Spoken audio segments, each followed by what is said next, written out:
on, Dr. Jeff, back with Willow this week, and we're getting near the end of your time here. Yeah, it's coming up too quick. Yeah, so anyways, we're going to continue on from last week. Yeah, so last week we talked about the knee a little bit, different muscles surrounding the knee and different injuries that can happen, often due to muscle imbalances, the muscles surrounding the knee.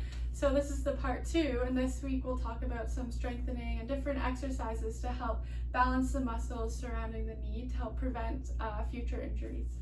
Yeah, so again, we talked about muscle imbalance and stuff, and a lot of your knee injuries occur because of muscle imbalances.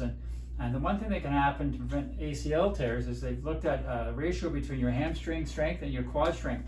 In fact, if you want to go on a soccer scholarship in the States, they actually will test that, and if the ratio isn't where it's supposed to be, they deny your scholarship.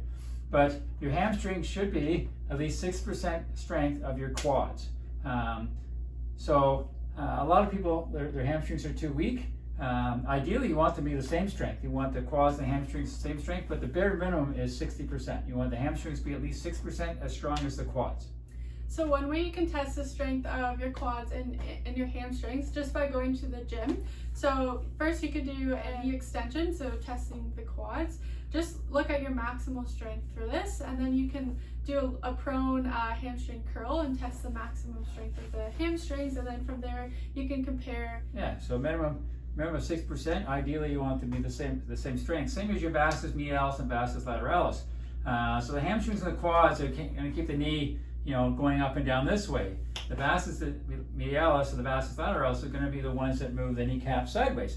So ideally, again, the vastus medialis really it does the last 15 degrees of extension. We talked about that before. And then you've got the vastus lateralis and the rectus in the middle.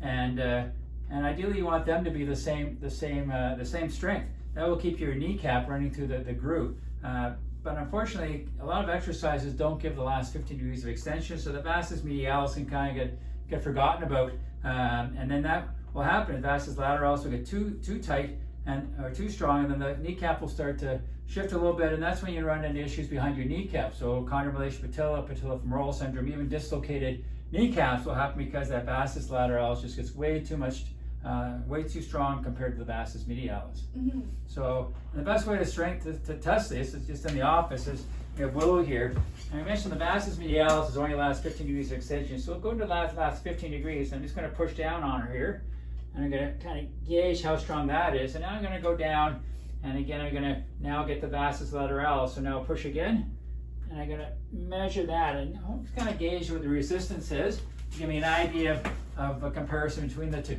So now we'll go through some exercises to help strengthen the muscles, to get the ratios kind of out where they're supposed to be to prevent some of the knee injuries. So first we'll go through a few exercises to strengthen the quads. So the first one would be a basic squat. So you're going to stand about hip width or knee width apart, toes facing forward, and then you're bending with your knees downwards. You don't want your knees to pass your toes, so just going up and down like a squat.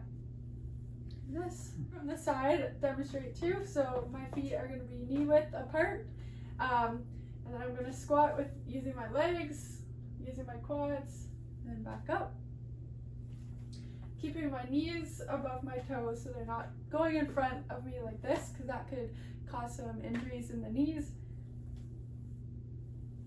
So just like that. So a basic squat.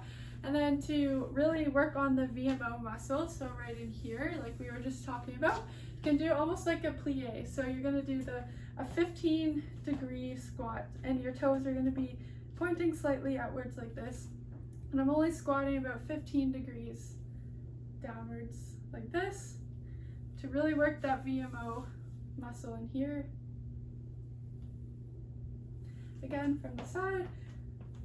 So toes outwards here, then plie about 15 degrees.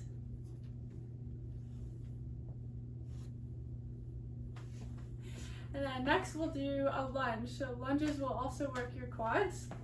So from the side, gonna step in a stance here, and then you're lunging down to about 90 degrees from the knee here. Straight down, keeping my back nice and straight too. Like this. Switch it up so you do the other leg as well.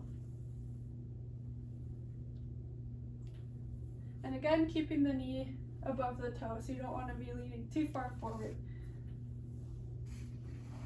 The last exercise is a step up to engage the quads. So you'll stand in front of a sturdy bench or step at home, placing my right foot fully onto the step, pressing through my heel, and I'm driving through my right leg to lift my body up, bringing my left foot to meet my right, and then stepping back down with my left foot first.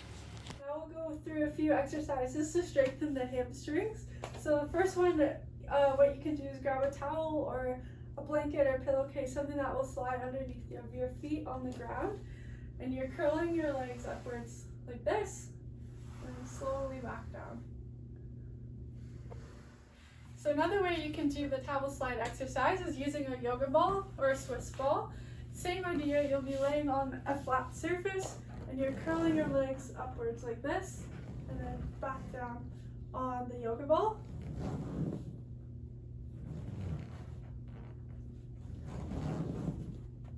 Another exercise we could do for hamstrings are RDLs.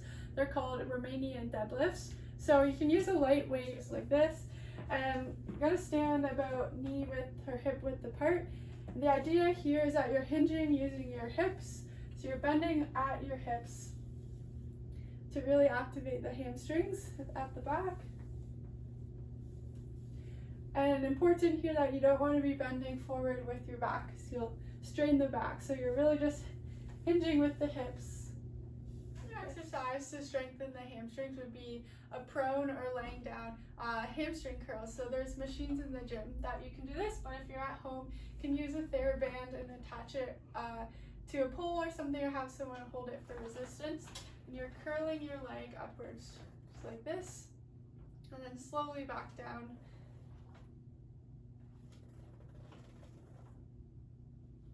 So that's working the hamstring muscles right back here.